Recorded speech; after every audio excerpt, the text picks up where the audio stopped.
सानेहा PIMS पर मुल्क भर की फिजा सोगवार। 14 नौमौलूद की अमवात का जिम्मेदार कौन? कई सवालात उठ गए। एयर कंडीशन का कंप्रेसर खराब था तो ठीक क्यों नहीं कराया गया?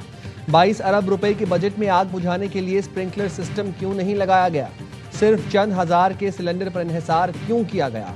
क्या सायरन या ऑटो शटडाउन का निज़ाम काम कर रहा था? तिब्बी कवानीन के मुताबिक क्या हर 2 घंटे बाद बच्चों और आलात का जायजा लिया गया? वज़ीर आज़म के हुक्म पर कायम इंक्वायरी कमेटी ने काम शुरू कर दिया। कमेटी चेयरमैन का पिम्स का दौरा, अस्पताल के मुख्तलिफ हिस्सों का जायजा लिया।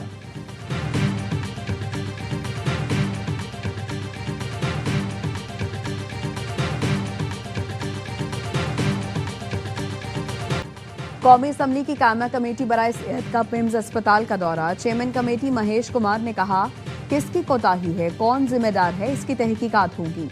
मुकम्मल छानबीन के बाद कमेटी की रिपोर्ट वज़ीर आज़म को पेश करेंगे। कमेटी का इजलास बुला रही हैं जिसमें मुख्तलिफ मसाइल पर बात होगी। PTI से दरखास्त है वो भी इजलास में शिरकत करे। कमेटी के रुकन सोबिया शाहिद और आलिया कामरान ने वफाकी वज़ीर सेहत मुस्तफ़ा कमाल के इस्तीफे का मुतालबा कर दिया।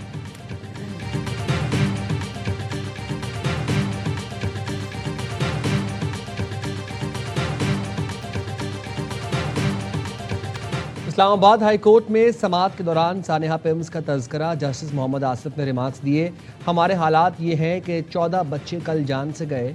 इतने बड़े अस्पताल में सहूलतें ना हों तो लोग क्या करेंगे? दुख की बात है, कहते हैं इस्लामाबाद वफाकी दारुल हुकूमत है, यहाँ अस्पताल में ये हो रहा है। इस सूरत हाल में लोग कैसे इलाज के लिए जाएंगे?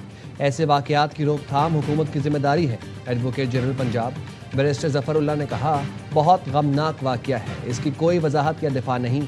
इस वाक़ये पर मेरा सर शर्म से झुक गया है।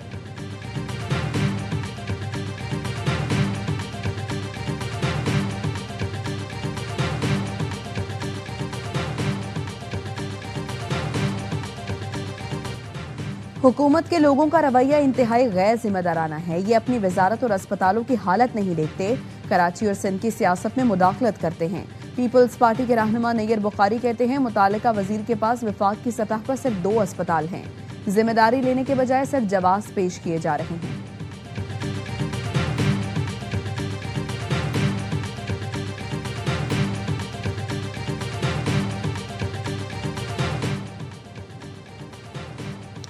पंजाब हेल्थ केयर कमीशन ने अस्पतालों में फायर सेफ्टी की हिदायत कर दी। सूबे भर के सरकारी और निजी अस्पतालों को मुरासला जारी।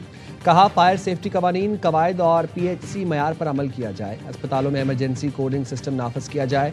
फायर फाइटिंग आलात, हंगामी रास्तों और नक्शों की दस्तियाबी यकीनी बनाई जाए। कवानीन की खिलाफ वर्जी करने वाले अस्पतालों की रिपोर्ट्स PHC को दें। पंजाब इमरजेंसी सर्विसेज से गुज़िश्ता 3 बरस के मुआयनों की तफसीलात भी तलब कर दी।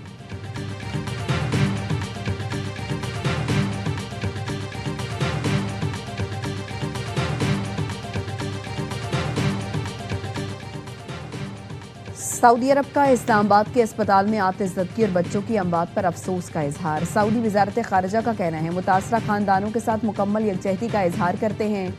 गम की घड़ी में पाकिस्तानी हुकूमत और अवाम के साथ खड़े हैं।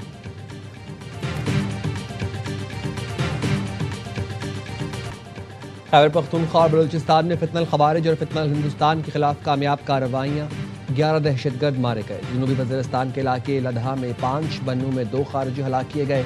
बारूदी मवाद से दहशतगर्दों के ठिकाने तबाह कर दिए गए। असलहा और गोला बारूद बरामद। खुजदार में 4 दहशतगर्द अंजाम को पहुंचे। दहशतगर्दों को क्वाडकॉप्टर की मदद से निशाना बनाया गया। सिक्योरिटी फोर्सेज मुल्क से दहशतगर्दी के मुकम्मल खात्मे के लिए पुरअज़्म है।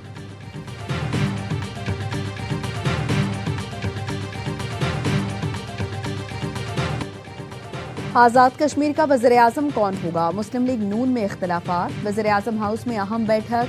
टेक्नोक्रेट नशिस्त पर मुंतखब इफ्तिखार गिलानी को वज़ीर आज़म नामजद करने पर कुछ अरकान के तहफ़्फ़ुज़ात। पहले से नामजद वज़ीर आज़म शाह गुलाम कादिर ने सदर आज़ाद कश्मीर के ओहदे की पेशकश कबूल करने से इनकार कर दिया। इजलास छोड़कर चले गए। कहा, अवाम के इज्जत और वकार पर कोई समझौता नहीं करूंगा। शाह गुलाम कादिर और राजा फारूक हैदर का पार्लिमानी पार्टी इजलास बुलाने का मुतालबा। इख्तिलाफात के बायस आज़ाद कश्मीर कानून साज असम्बली का इजलास इल्तवा का शिकार। वज़ीर आज़म के इंतखाब के लिए इजलास कल होगा।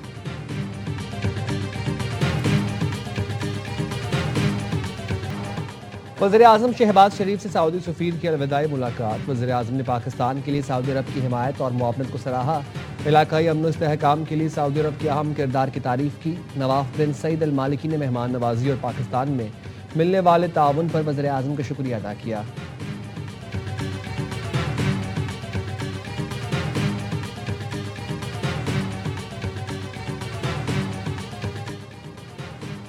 खित्ते में अमन के लिए पाकिस्तान की कोशिशें जारी हैं। फील्ड मार्शल सैयद आसिम मुनीर ने ईरान का दौरा किया, इलाकाई अमन की बहाली के लिए बातचीत की। तर्जुमान दफ्तर खारिजा ताहिर हुसैन अंद्राबी की मीडिया ब्रीफिंग।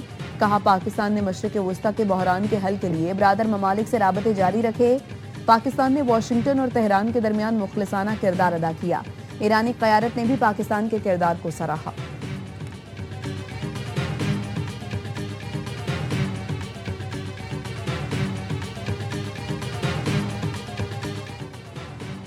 कतरी वज़ीर आज़म शेख मोहम्मद बिन अब्दुर्रहमान जासिम अल सानी आज तेहरान का दौरा करेंगे। ईरानी हुकाम से मुलाकात में कशीदगी में कमी, मुज़ाकरात के लिए साजगार माहौल पैदा करने के तरीकों पर तबादला ख्याल करेंगे। कतरी वज़ारत ख़ारिजा के तर्जुमान डॉक्टर माजिद अंसारी ने एक्स पर लिखा, कतर ने ईरान अमरीका कशीदगी कम करने के लिए सिफारती कोशिशें तेज़ करने का फैसला किया है। ईरान से आबनाए हुर्मुज़ में जहाज़ों की आज़ादाना नकलो हमल पर बातचीत की जाएगी।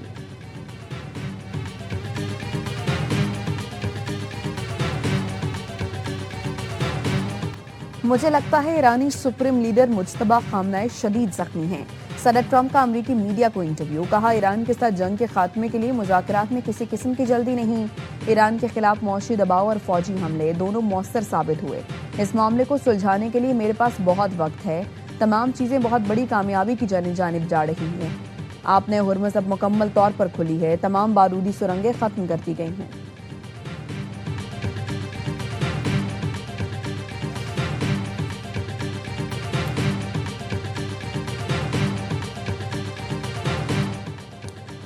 ईरान ने नई अमरीकी पाबंदियों को रियासती और मौशी दहशतगर्दी करार दे दिया। अमरीकी इक़दाम के खिलाफ अक़वाम मुत्तहिदा से रुजू कर लिया।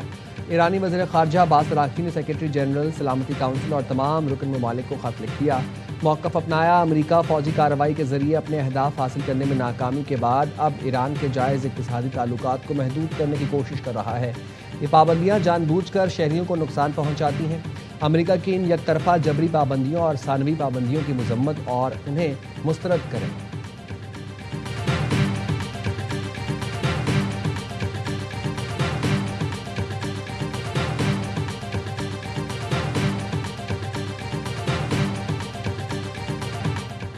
पार्लियामान की हद तक ऑपोजिशन का इत्तेहाद तश्कील पा चुका। नए इत्तेहाद के लिए पीटीआई के साथ मुआहिदा तहरीरी सूरत में होना चाहिए।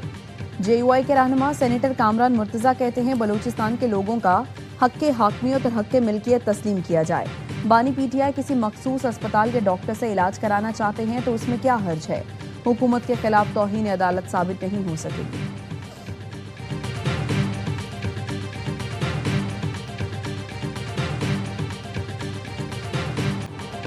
सिंध हाई कोर्ट ने एटीसी को मुस्तफा आमिर कत्ल केस का ट्रायल कानून के मुताबिक जल्द मुकम्मल करने का हुक्म दे दिया। ट्रायल कोर्ट ने रिपोर्ट सिंध हाई कोर्ट में जमा करा दी। ट्रायल चलने में ताखीर का जिम्मेदार मुल्जिम अरमगान और वकील खुरम अब्बास को करार दिया। सिंध हाई कोर्ट ने केस के ट्रायल में ताखीर की वजूहात को गैर तसल्ली बख्श करार दे दिया। मुल्जिम अरमगान और शहराज को नोटिस जारी कर दिए। 22 सितंबर को दोनों मुल्जिमान से जवाब तलब कर लिया।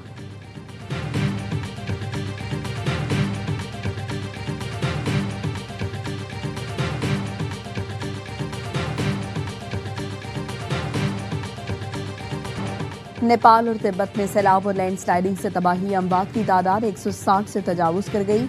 हलाकतों में इजाफे का खदशा। 300 से ज्यादा गैर मुल्कियों समेत 800 से ज्यादा अफराद लापता। नेपाली हुकाम के मुताबिक दुश्वार पहाड़ी इलाकों और खराब मौसम के बायस इमदादी कार्रवाइयों में मुश्किलात का सामना है। रेस्क्यू ऑपरेशन में 3000 से ज्यादा एहलकार हिस्सा ले रहे हैं।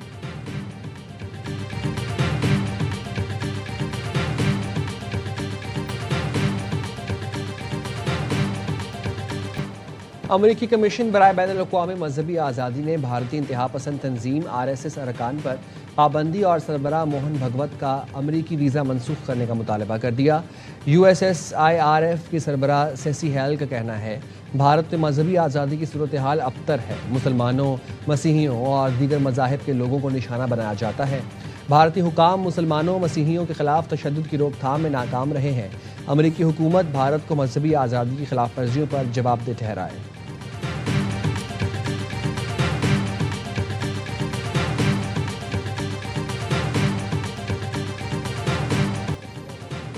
अमेरिकी सदर ट्रंप ने CIA के चीफ मॉस्को जाने की तस्दीक कर दी। कहा CIA के सरबराह और रूसी इंटेलिजेंस सर्विसेज के हुकाम के दरमियान मुलाकात से कुछ नतीजा निकल सकता है।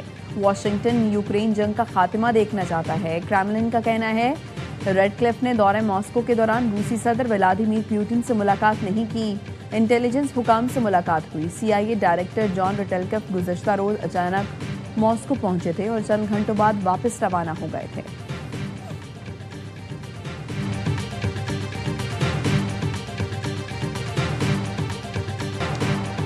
फलस्तीन में इजरायली गैर कानूनी आबादकारी बदस्तूर जारी है। जंग बंदी के बाद से 1200 से ज़ायद फलस्तीनी शहीद हो चुके। अक़वाम मुत्तहिदा के सलामती काउंसिल में पाकिस्तान के मुस्तकिल मंदूब आसिम इफ्तिखार कहते हैं जंग बंदी बरकरार है तो हमले कैसे जारी हैं। आबादकारों का तशद्दुद और जबरी बेदखली ख़त्म करना ज़रूरी है। सलामती काउंसिल के तमाम अरकान को मकबूजा इलाकों के इल्हाक़ को मुस्तरद करते हैं।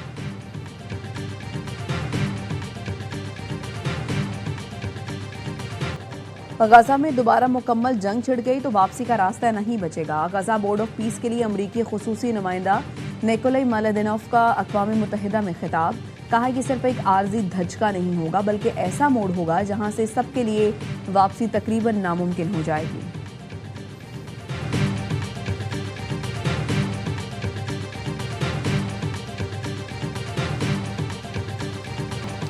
पाकिस्तान और इंग्लैंड के दरमियान सीरीज का दूसरा टेस्ट आज से लॉर्ड्स में शुरू होगा।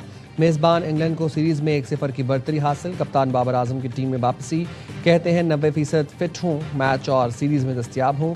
लॉर्ड्स में टीम की क़यादत करना एजाज़ है। सिर्फ रिजवान नहीं, तमाम सीनियर खिलाड़ियों को जिम्मेदारी लेना होगी। कोई परफॉर्म नहीं करता तो मुख्तलिफ ऑप्शंस आजमाएंगे।